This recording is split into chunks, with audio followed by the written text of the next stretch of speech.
ఇప్పుడు ఆధ్యాత్మిక సమాచారాన్ని వీక్షిద్దాం.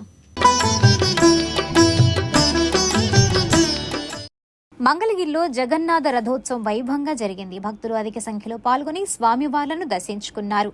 శ్రీ లక్ష్మీ నరసింహ స్వామివారి దేవస్థానం కళ్యాణ వేదిక ప్రాంగణంలో ముగింపు కార్యక్రమాలు జరిగాయి.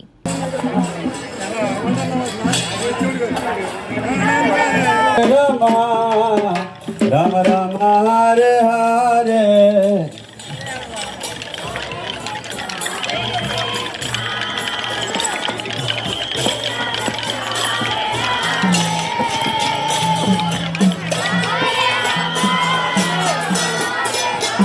మంగళగిరి బైపాస్ రోడ్లోని పెట్రోల్ బంక్ వద్ద ఉన్న శ్రీ కనకదుర్గమ్మ అమ్మవారి ఆలయంలో అమ్మవారికి ఆషాఢ మాసాన్ని పురస్కరించుకుని స్థానిక ఆంజనేయ కాలనీ భవానీ భక్త బృందం ఆధ్వర్యంలో శుక్రవారం దుర్గమ్మకు మహిళలు ఆషాఢ సారె సమర్పించారు. కాలనీలోని ప్రధాన సెంటర్ వద్ద నుంచి మహిళలు అమ్మవారి సారెతో ఊరేగింపుగా బయలుదేరారు. మేళతాళాలు కనకతప్పట్ల మధ్య ఊరేగింపు సాగింది.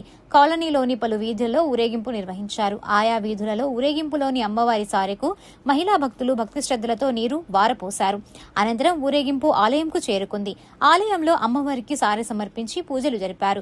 ఈ కార్యక్రమంలో భక్త బృందం ప్రతినిధులు అనుమర్లపూడి మల్లేశ్వరి, వంగర అంజలి, తుమ్మా సత్యవతి, కేసనం లేఖ, తిరువీధుల సుజాత, వాణి, గోవాడ జానకి, జ్యోతి, చింతక్రింది లక్ష్మి, పెండెం స్వాతి, మైలా దమయంతి తదితరులు పాల్గొన్నారు.